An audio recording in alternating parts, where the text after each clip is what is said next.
මැණිකක් වුණත් පොළොවේ තියෙද්දී නිකම්ම නිකං ගල් කෑල්ලක් විතරයි. නමුත් ඒ වටිනාකම දන්න එයින් යමක් කරන්නට පුළුවන් හැකි දෑතකට එය හසුවුවොත් ඒ වටිනාකම මතුවෙන පරිදි උපමට්ටම් කරන බව නම් සහතිකයි. ශුද්ධෝසභා මාතාව අද දවසේදී ශුද්ධාත්මාගමන මංගල්‍යය එමත් නැත්නම් පෙන්තෙකොස්ත මංගල්‍යය සමරනවා. සාමාන්‍ය මේ ශුද්ධාත්ම ගමන මංගල්‍යය අපි සමරන්නේ ජේසුස් වහන්සේගේ උත්ථානයේ ඉඳලා දින 50කට පසුවයි. මේ අර්ථයම රැගෙන එන පෙන්තෙකොස්ත නමින් මංගල්‍යයක් එදා අතීතයේ පුරාණ ගිවිසුමේ ජුදෙව්වරුන් අතර පැවතුණා. ඔවුන් ඒ මංගල්‍යය සැමරුවේ පාස්කුවේ සිට දින 50කට පසුවයි.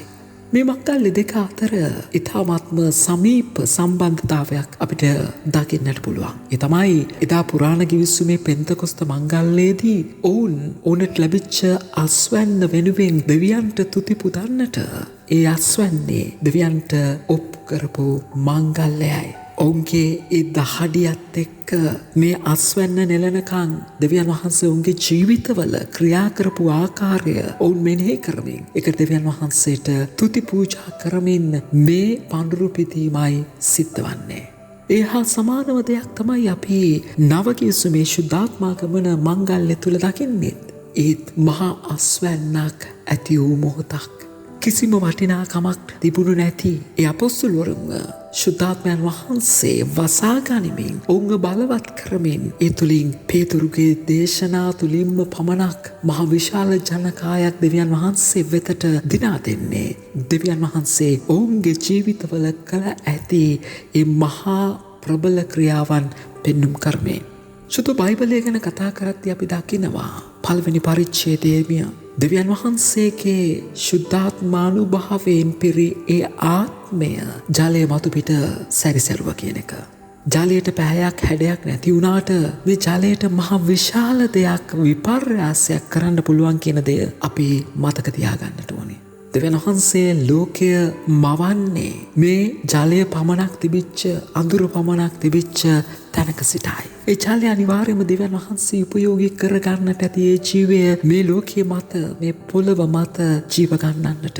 එහා සමාන දෙයක් තමයි ශුද්ධාත්මයන් වහන්සේගේ ආගමනයත් සමග සිද්ධ වෙන්නේ.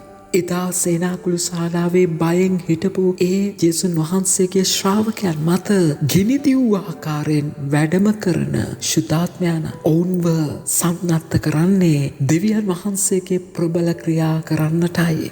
ඒ ගිනිදිව් ආකාරයෙන් ඔවුන් මත වැඩම කරන ශුද්ධාත්මයන් මේ මනුෂ්‍යයන් තුල තිබිච්ච ඒ මහා හැකියාව සැගවුණු හැකියාව ජීව ගන්වමින් විවිධ භාෂාවලින් කතා කරන්නට ජනතාව ආමන්ත්‍රණය කරන්නට ඒ හාස්කම සමගින් ඒ විශ්මය සමගින් මහ ජනතාවත් දෙවියන් වහන්සේ වෙතට දිනා දෙන්නට කටයුතු කරනවා. අපිට කියනවා මේ ශුද්ධාත්මයන් වහන්සේ තමන්ගේම දෙයක් නෙමෙයි කරන්නේ. ජේසුස් වහන්සේ මේ ලෝකයේ තුල උච්චස්ථානයට පැමිණූ ඒ දෙවියන් වහන්සේගේ අභිප්‍රාය ඉදිරියට ගෙන යාමක් තමයි ශුද්ධාත්මයන් වහන්සේ කරන්නේ.